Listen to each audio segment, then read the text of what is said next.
Et chers téléspectateurs, pour plus d'explications, nous rejoignons via téléphone notre invité, Monsieur l'ambassadeur Medhat El-Meligi, ancien ministre adjoint aux Affaires étrangères. Bonjour, Votre Excellence. Bonjour à vous. Alors, premièrement, comment la visite du président Macron en Égypte illustre-t-elle l'évolution des relations politiques entre le Caire et Paris? Alors, certainement, les relations entre l'Égypte et la France, depuis pas mal de temps, je pense, depuis même durant le règne du président Moubarak et avant et après, toujours il y a des relations franco-égyptiennes qui ont toujours évolué à un niveau d'un partenariat stratégique, même global. Oui. Alors, que ce soit sur le niveau politique, alors il y a toujours une intensification du dialogue politique au plus haut niveau, comme on vient de le voir entre le président ici et le président Macron. Il y a toujours un développement de projets économiques structurants en Égypte par la coopération française. Il y a toujours une coopération, je trouve ça aussi un point très important, militaire, sécuritaire. N'oublions pas les Rafales et autres équipements de l'armée égyptienne qui parviennent de la France. Oui. Certainement, il y a toujours une coordination dans les dossiers régionaux et internationaux, comme on l'a vu durant le génocide à Gaza et la visite du président Macron, cette visite qui a changé totalement la vue politique de la France. Et à cause de cette visite, même de loin, de Rafah, que le président français a prononcé qu'il est impossible d'accepter ce qui se passe à Gaza. Et du coup, oui. Il y a eu la reconnaissance française, la fameuse reconnaissance française de l'État palestinien. Oui. Certainement, il y a toujours maintenant une vision commune dans la nécessité de renforcer la stabilité régionale après l'ouverture du dossier de l'Iran, notamment qu'on voit de plus en plus une divergence claire entre l'Union européenne, notamment la France, l'Allemagne et d'autres pays européens, et la position des États-Unis qui soutiennent comme d'habitude, d'une manière inconditionnelle, l'État d'Israël.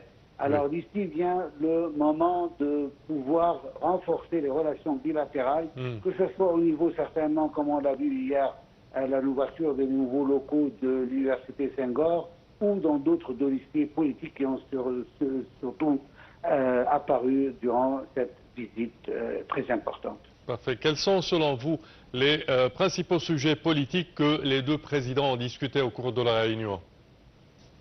Alors, moi je trouve qu'il y a plusieurs dossiers et messages politiques. Oui. Alors, premièrement, la reconnaissance de la France du rôle central de l'Égypte dans la gestion des crises régionales ou même internationales.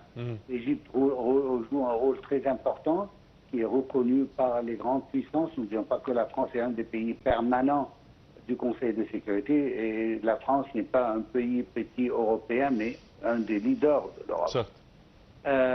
Comment est-ce qu'on peut coordonner ensemble face aux défis sécuritaires, militaires croissants dans la région? Je pense aussi qu'il y a un autre dossier qui peut être évoqué, qui est de la coopération euro-méditerranéenne, qui demeure assez importante dans le contexte actuel avec l'Iran, avec tout cela, parce qu'on voit de nouveaux axes qui sont en train de se former.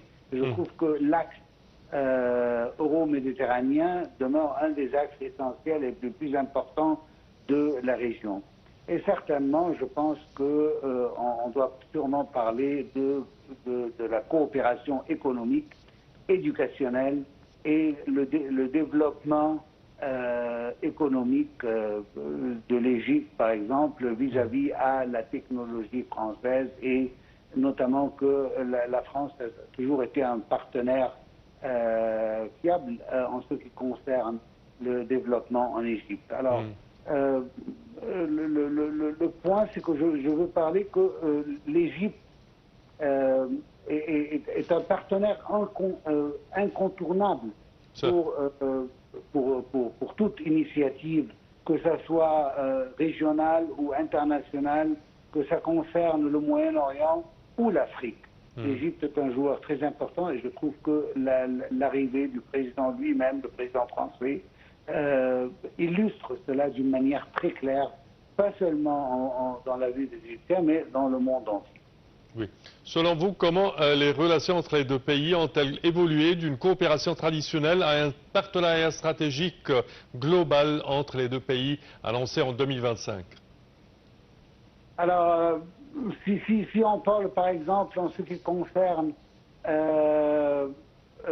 les relations, alors il y a comme je l'ai déjà dit, par exemple, la vision commune des deux pays pour renforcer la stabilité régionale. Même si on regarde en ce qui concerne l'université Senghor, qui représente un modèle de coopération internationale dans le domaine certainement de l'éducation et de développement, et montre aussi à quel point l'Égypte est pas seulement impliquée, mais aussi promet une meilleure formation des cadres africains avec l'aide de la France. N'oublions pas que la France est un partenaire très important au sein de la francophonie, dans le premier secrétaire général, le docteur Boutros Ghali. Alors nous, on est impliqués vraiment dans la francophonie, on est impliqués dans la croissance ou la formation des cadres africains. Comment est-ce qu'on peut développer les compétences dans le secteur éducationnel et même dans tout le secteur stratégique. Et comment est-ce qu'on peut renforcer les capacités institutionnelles des États africains.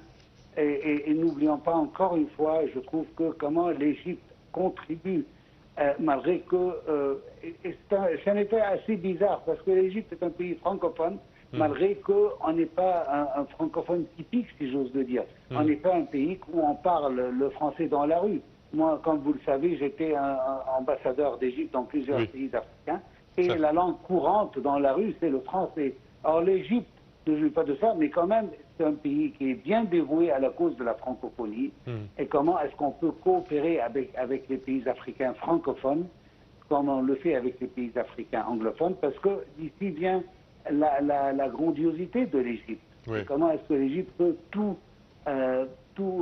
englober ensemble pour le mieux de l'Afrique. Alors, je trouve que le soutien du développement durable sur le continent africain est un des buts les plus importants de l'Égypte, et que la France, qui comprend exactement les ambitions égyptiennes dans ce domaine, aide de tout son poids pour pouvoir avancer ce but davantage. Selon vous, quel message politique transmettent la visite du président français Emmanuel Macron en Égypte en ce moment précis de la conjoncture régionale et certainement des crises actuelles de part et d'autre? Alors, premièrement, je vois, en tant qu'Égyptien, fier d'être Égyptien, que la France, en tant qu'un des grands pays européens, un des grands pays au monde, reconnaît le rôle central de l'Égypte dans les crises internationales, dans les crises régionales, et comment est-ce que l'Égypte joue un rôle pivotal dans la construction des solutions des crises actuelles dans la région. Alors ça, je trouve ça c'est un point très important, et c'est le premier message que je trouve qui parvient de la France. Le deuxième, c'est comment est-ce que les deux pays veulent renforcer leur coordination face aux instabilités régionales. Alors, un pays tel que l'Égypte qui montre qu'on peut, malgré tout ce qui nous entoure au Moyen-Orient, qu'on peut toujours rester un pays stable.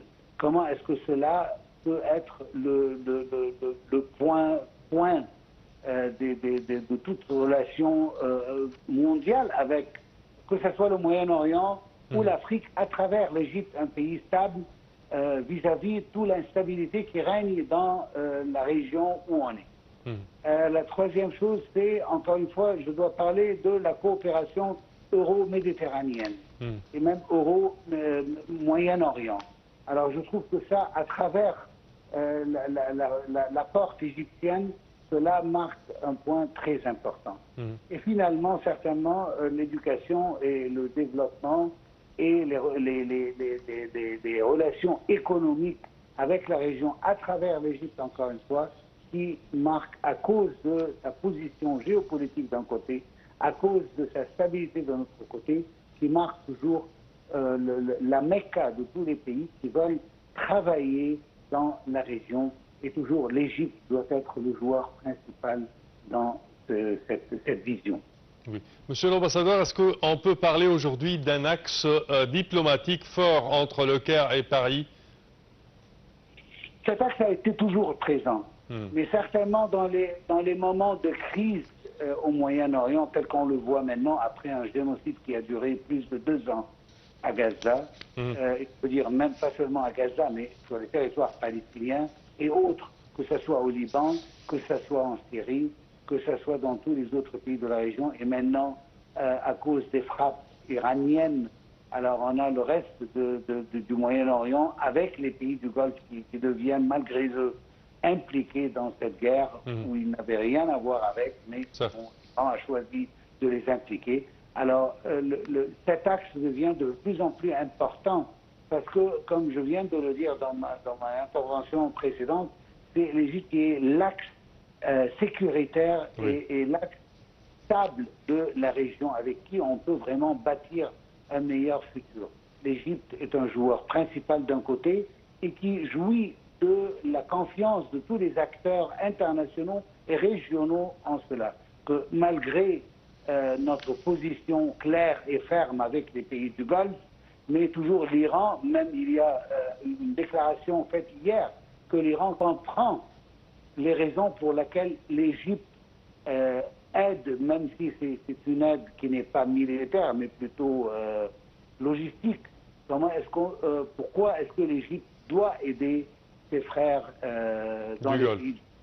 Et ici vient le rôle que peut jouer l'Égypte, pas seulement parce qu'elle est en train de se forcer, mais parce qu'on ne peut pas le faire sans l'Égypte. Et ici vient l'importance de la vision française pour le rôle égyptien comme un axe. Et aussi cet axe peut servir comme un axe qui donne un peu l'équilibre avec l'axe américo-israélien, qui est un axe très fort et qui est un axe qui affecte et impacte la région en sa totalité. Votre Excellence. On est toujours dans une situation et dans une position de guerre et qu'on doit toujours essayer de faire de notre mieux pour calmer la situation. Parfait, Votre Excellence, ambassadeur Maître Al-Meliki, je tiens à vous remercier énormément de vos explications. Merci à vous. Je répète que vous êtes ancien ministre adjoint aux Affaires étrangères. Merci à vous. Chers téléspectateurs, nous enchaînons avec ce commentaire. Les relations entre l'Égypte et la France représentent un modèle important de coopération stratégique entre les deux pays. Depuis plusieurs décennies, les deux États entretiennent des liens diplomatiques solides fondés sur le respect mutuel, les intérêts communs et la coordination dans plusieurs dossiers régionaux et internationaux. Pour plus de détails, voici un commentaire.